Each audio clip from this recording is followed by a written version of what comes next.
Good morning मेरे बहनों भाइयों, सरोजवाला के स्पिरिचुअल चैनल पर आने के लिए आप सबका धन्यवाद है। आज का हमारा टॉपिक है झुर्रियाँ फेस के ऊपर। ये झुर्रियाँ कैसे हो जाती हैं, जवानी के अंदर ही हो जाती है। कईयों के तो बच्चों में जो 14 साल की है जब उनके भी झुर्रियाँ आने लगी हैं और जवानों के भी आने लगी हैं।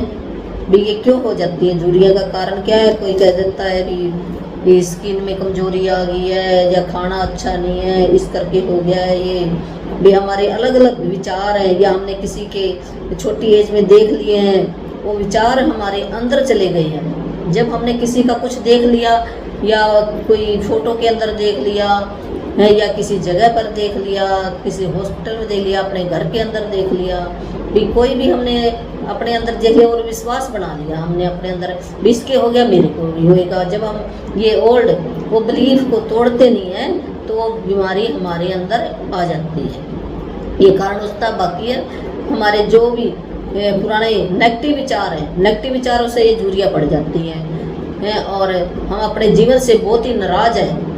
भी मैं अच्छा नहीं हूँ, मैं कमज़ोर हूँ, मैं काम नहीं कर सकता, मुझे कोई प्रेम नहीं करता है, अपने अंदर कमियाँ निकालते हैं। मैं सुंदर नहीं हूँ, मेरे झुर्रियाँ क्यों हैं, मेरा फेस सुंदर क्यों नहीं है, उसका है।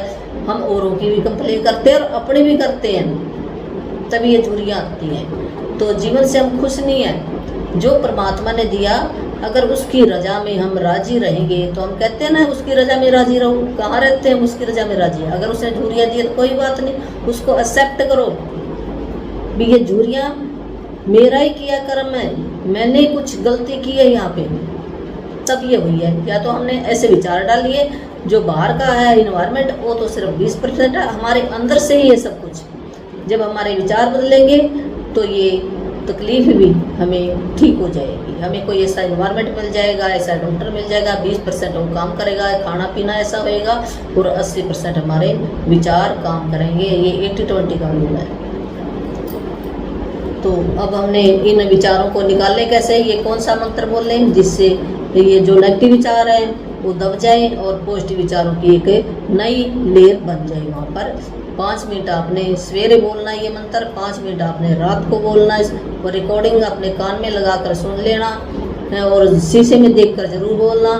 तो अगर आप विश्वास करोगे तो ठीक होगा, अगर विश्वास नहीं करते तो फिर नहीं होएगा।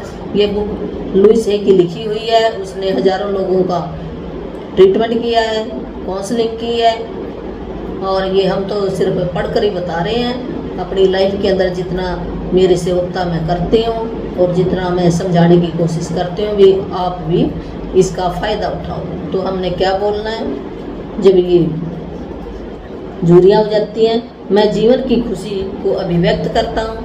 भी मैं मेरे जीवन के अंदर जो भी खुशियाँ आना है उसको मैं भी बताता हूँ।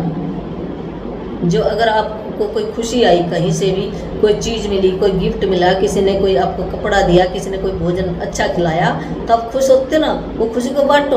उसने मेरे को ये दिया या अपने आप को कोई मैं इतना सुंदर बनाओ, सुंदर कपड़े डाले हैं, अपना मेकअप अच्छा किया है, बाल बाए हैं और अपने जो भी अपने शरीर के लिए केयर की है तो उसमें खुशी जाहिर करो। भाई मैं बहुत खुश हूँ, आज मैं कितना सुंदर हूँ, आज मेरे को एक दिन और मिला यहाँ पर रहने के लिए। ऐसे आप अपने जीवन के अंदर खुशियाँ बांटोगे तो खुशियाँ आएंगी आपके चेहरे के ऊपर। तो हमने यही कहना है, मैं जीवन की खुशी को अभिव्यक्त करता हूँ और अपने आप को पूरी तरह हर दिन के हर पल का आनंद उठाने की इजाज़त देता हूँ। भी हर दिन मैं आनंद में रहता हूँ, हर पल इसी अक्षण भी हमने उदास नहीं होना। जो ये पल चल रहा है मेरा उसके अंदर भी मैं चाहे कुछ हो जाए, अपने विचार अंदर से भावना अच्छी रखो, बाहर चाहे कुछ भी हो। जब आपके विचार अच्छे होंगे तो बाहर वाला कुछ नहीं करेगा। हमने अपने अंदर डाल रखा है वो, ये मेरी चॉइस है कि मैंने दुख के विचार अंदर रखने हैं या सुख के विचार या खुशी के विचार अंदर रखने। ये तो आपकी चॉइस है कि कोई और नहीं आपके विचार बदल सकते। विचार तो आप अपने अंदर आप ही डालते हैं, कोई आपके अंदर विचार नहीं डाल सकता, कोई आपका सिर नहीं फोड़ सकता जब तक आप फोड़ाओगे नहीं। ऐसे विचार हैं, ये तो आपके हाथ में है। तो हम क्यों ना अच्छे विचार अपने अंदर डाल लें, उनको छोड़ दें। धीरे धीरे आपकी आदत के अंदर आ जाएगा। मैं फिर से युवा हो रहा हूँ, मैं फिर से जवान हो रहा हूँ, एनर्जेटिक हो रहा हूँ, मैं अपने आप से प्रेम करता हूँ। ये आपने बोलना है। Thank you.